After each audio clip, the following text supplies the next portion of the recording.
ಕೊಟ್ಟರೆ ಫಸ್ಟ್ ಅವರಿಗೆ ಎಲ್ಲ ಏನಿದ್ರು ಕೂಡ ಎಪ್ಸ್ಟೈನ್ ಫೈಲ್ಗಳು ಡೆನ್ಮಾರ್ಕ್ ಪ್ರೆಸಿಡೆಂಟಿಗೆ ರಾಜೀನಾಮೆ ಕೊಟ್ಟಿದ್ದಾರೆ, ಕೆಲವು ಜಾಗದಲ್ಲಿ ರಾಜೀನಾಮೆ ಮಾಡಿದ್ದಾರೆ. ಇಲ್ಲಿ ಇರ್ತಕ್ಕಂಥದ್ದು ಪೂರಿ ಅಂತಕ್ಕಂಥ ನಮ್ಮ ಏನು ಮಿನಿಸ್ಟರ್ ಇದ್ದಾರೆ ಯಾರು, ಅವರು ಸುಮಾರು 200 ಮೇಲ್ಗಳು ಅವ್ರ ಜೊತೆ ಸಂಪರ್ಕದಲ್ಲಿದೆ. ಅವರು ಸಾರಾಸಕಟವಾಗಿ ಹೆಂಗೆ ಬಂದು ಹೇಳ್ತಾರೆ ಬಹಿರಂಗವಾಗಿ ಅಂತಂದ್ರೆ ಏನು ಆಗಿಲ್ಲ, ಏನು ಸಂಬಂಧನೇ ಇಲ್ಲ, ನಾನೇನು ಒಳ್ಳೆಯದೇ ಮಾಡಿ ಅಂತಕ್ಕಂಥ ಮಾತುಗಳನ್ನ ಅವ್ರು ಹೇಳ್ತಿದ್ದಾರೆ. ಸೊ ಪೂರಿ ಅವರು ರಾಜೀನಾಮೆ ಕೊಡಬೇಕು. ಎರಡನೇದು, ಇನ್ನು ಭಾಳಷ್ಟು ಹಲವಾರು ವಿಷಯಗಳು ನಾವು ಮಾತನಾಡ್ಬೋದು, ಬಟ್ ನಾಳೆ ನಾಡ್ದು ನಾನು ಪ್ರೆಸ್ ಮೀಟ್ನಲ್ಲಿ ಮಾತನಾಡ್ತೀನಿ. ಇವತ್ತು ನಾವು ಕೇಳ್ತಕ್ಕಂಥದ್ದು ಮೊನ್ನೆ $500 ಬಿಲಿಯನ್ ಏನು US ಟ್ರೇಡ್ ಡೀಲ್ ಆಗಿದೆ. ಇದು ಯಾರಿಗೆ ಅನುಕೂಲ ಆಗಿದೆ? ನಮ್ಮ ಕಾಲದಲ್ಲಿ ನಮಗೆ ಇರ್ತಕ್ಕಂಥದ್ದು 3% ಆ್ಯಾವ್ರೇಜ್ ನಮಗೆ ಟ್ಯಾರಿಫ್ ಇತ್ತು. ನಮ್ಮ UPA ಸರ್ಕಾರದಲ್ಲಿ US ನಮಗೆ 3% ಟ್ಯಾರಿಫ್ ಇತ್ತು. ಇವರು 25%ಗೆ ಹೋಗಿ 18%ಗೆ ಬಂದಿದೆ. ಈಗ 3ರಿಂದ 18% ಟ್ಯಾರಿಫ್ ಆದರೂ ಇವರೇ ಒಂದು ಉತ್ಸವಗಳು ಮಾಡ್ತಾರೆ, ಇವರೇ ಮೆರವಣಿಗೆ ಮಾಡ್ತಾರೆ. ಪ್ರಧಾನಮಂತ್ರಿ ಹೋಗಿ ಎಲ್ಲೋ ಒಂದು ಜಾಗದಲ್ಲಿ ನಿಂತ್ಕೊಂಡು ಹೂವಿನಾರ ಹಾಕ್ಸ್ಕೊಳ್ತಿದ್ದಾರೆ. ಅದೇ ಆಯಿತು. ನಮ್ಮ ಸಂದರ್ಭದಲ್ಲಿ 30ರಿಂದ 150%ವರೆಗೆ ಟ್ಯಾರಿಫ್ ಇತ್ತು. US ಗೂಡ್ಸ್ಗಳಿಗೆ ಯಾವುದೇ US ಗೂಡ್ಸ್ಗಳು ಬರ್ತಾಯಿದ್ರೆ ದೇಶದಲ್ಲಿ 30ರಿಂದ ಆ್ಯಾವ್ರೇಜು 150% ಇವ್ರಿಗಿತ್ತು. ಇವತ್ತೆಲ್ಲ ಟ್ರೇಡ್ ಫ್ರೀನೇ ಇದೆ. ಇವ್ರಿಗೆ ಯಾರಿಗೆ ಅನುಕೂಲ ಆಗತಕ್ಕಂಥದ್ದು ಹೇಳಬೇಕಲ್ಲ. ನಮ್ಮದು ಆ್ಯಾವ್ರೇಜು ಸುಮಾರು 3 ಲಕ್ಷದಿಂದ 4 ಲಕ್ಷ ಟ್ರೇಡ್ ಇತ್ತು. ಈಗಿರ್ತಕ್ಕಂಥ ಒಪ್ಪಂದದಲ್ಲಿ ಸುಮಾರು 10 ಲಕ್ಷವರೆಗೆ ಟ್ರೇಡ್ ಮಾಡಬೇಕು ವರ್ಷ. 10 ಲಕ್ಷ ಕೋಟಿ 10 ಲಕ್ಷ ಕೋಟಿಯಷ್ಟು ಟ್ರೇಡ್ ಮಾಡಬೇಕು. ಯಾವ ಒತ್ತಡದಲ್ಲಿ ಮಾಡ್ತಾ ಇದ್ದಾರೆ? ಇರಾನಿಂದ ಆಯಿಲ್ ತೊಗೋಬಾರ್ದು ಅಂತಂದರು, ಅಲ್ಲಿಂದ ಚಾಬಾರ ಪೋರ್ಟ್ಲಿಂದ ಹೊರ ಬರಬೇಕಂತಂದ್ರು, ಅಲ್ಲಿಂದ ಹೊರಗೆ ಬಂದ್ವಿ. ಚಾಬಾರ ಪೋರ್ಟು ಬಿಟ್ವಿ. ಇರಾನಿಂದ ಆಯಿಲ್ ತೊಗೊಳ್ತಾ ಇಲ್ಲ, ರಷ್ಯಾದಿಂದ ಆಯಿಲ್ ತೊಗೊಳ್ತಾ ಇಲ್ಲ. ಈಗ ಅಮೇರಿಕನ್ದಲ್ಲ ವೆನೆಜುವೆಲಾದಿಂದ ತೊಗೋಬೇಕು. ಪುಟಿನಿಗೆ ಕರ್ಕೊಂಬಂದ್ವಿ.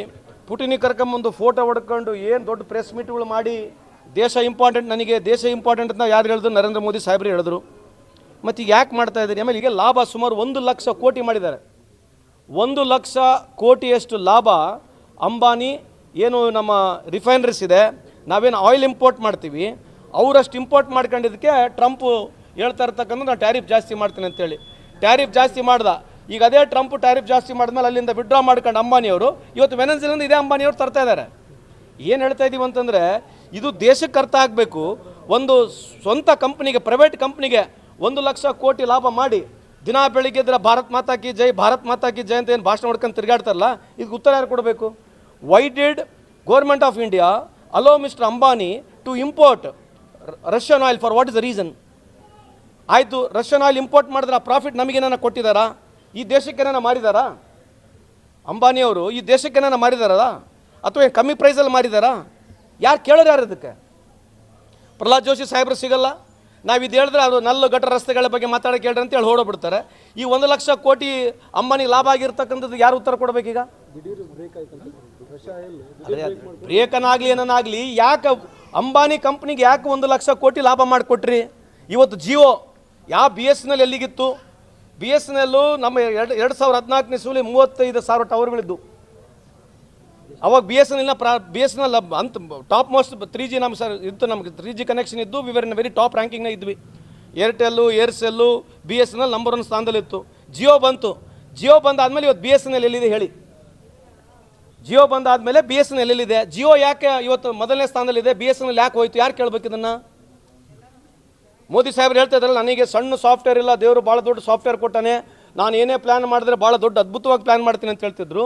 35,000 ಟವರ್ಗಳು ನಮ್ಮ BSNLಗಿತ್ತು. ಇವತ್ತು 35,000 ಟವರ್ಗಳು ಇದ್ದು ಇವತ್ತು ಆ 35,000 ಟವರ್ಗಳು ನಾವೆಲ್ಲ ಅಂಬಾನಿಯವ್ರಿಗೆ ಕೊಟ್ಬಿಟ್ಟಿದ್ದೀವಿ, ಜಿಯೋಗೆ ಕೊಟ್ಟಿದ್ದೀವಿ.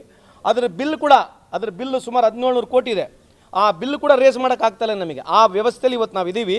ಇದಕ್ಕೆ BJP ಅವರು ಸಂಪೂರ್ಣವಾಗಿ ಉತ್ತರ ಕೊಡಬೇಕಂತ ಮುಖಾಂತರ ಕೇಳಕ್ಕೆ ಇಚ್ಛೆ ಬಯಸ್ತೀನಿ.